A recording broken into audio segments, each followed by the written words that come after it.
What's good, ladies and gentlemen, and welcome to another episode of Conversations with Prime, Scratch Haters Part 2.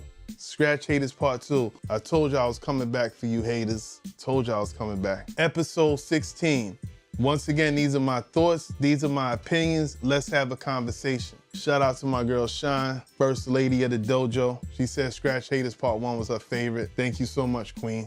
Thank you for supporting always. So Scratch Haters, I know you've been seeing a lot on social media with these videos about these cornballs talking about they don't like scratching, they don't like DJs who scratch, don't scratch over the music, they want to enjoy the music and things like that. You know, a whole bunch of nonsense. And don't get me wrong, nobody likes a DJ that scratch excessively over a song. You know what I mean? Let the song breathe. We get it. But to say that you just hate something as a whole is kind of crazy. We understand you don't like it. Just say that you didn't like that DJ that was scratching that day in the club. It's kind of more understandable and respectful. The scratching is a beautiful thing. Thank God, shout out to Grand Wizard Theodore, who invented the scratch in 1975. Because his mother told him to turn down the music and he went to make adjustments on the record or whatever, and that's when the scratch was invented. I love that story. That's such a dope story.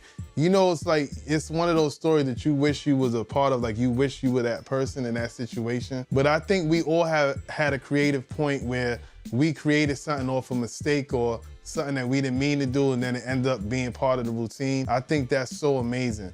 So shout out to Grand Wizard Theodore. That's really an amazing story. I got chills right now every time I hear it. And I wasn't even born in 1975. I wasn't even, I don't think I was even being thought of, you know? That's a great story. And one other story that really stands out, shout out to Grand Mixer DXT. That's the DJ scratching on the Herbie Hancock Rocket. And if I'm not mistaken, he was the first DJ to scratch on TV. I hope I'm not getting that wrong. I know Grand Wizard Theodore has scratched in the movie Wild Style, so we got the visuals, you know. I know they probably said it's not gonna last, this art form's not gonna last, but we still here. But back to you scratch haters. You know what I love about scratching is that what you could do with it, how you could literally make it sound like an instrument. You know, you have some DJs that may use a high-pitched sound and they make a sound out of it, or when they scratching on beat.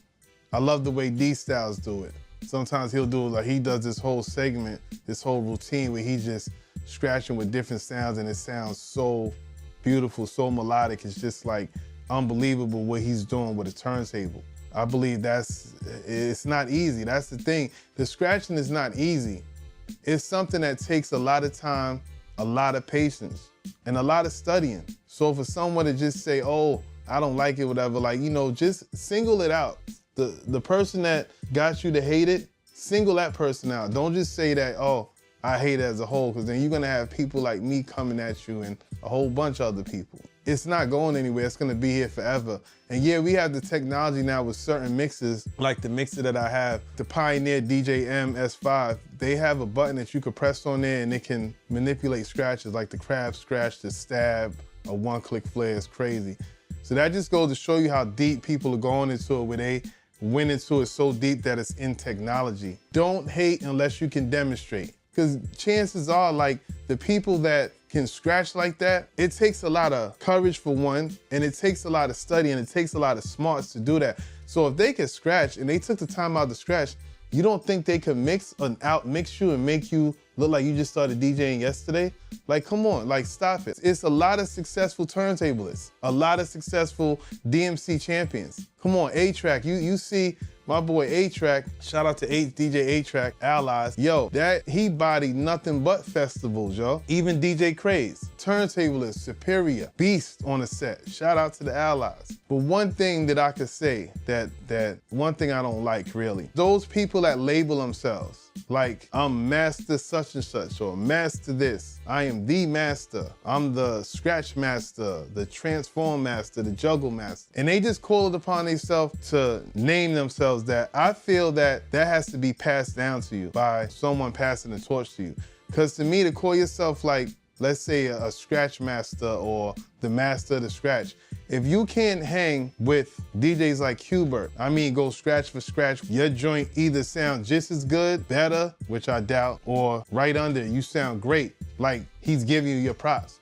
You can't hang with him, You can't hang with Mixmaster Mike. He's a beast when it comes to the scratching. You know, people that really be laying them scratches down. That's just my take on that. That's what I feel. People may disagree, but that's just what I feel. Like I said, it's my thoughts, my opinions. We having a conversation, that's it. But ladies and gentlemen, I don't want to take up no more of your time.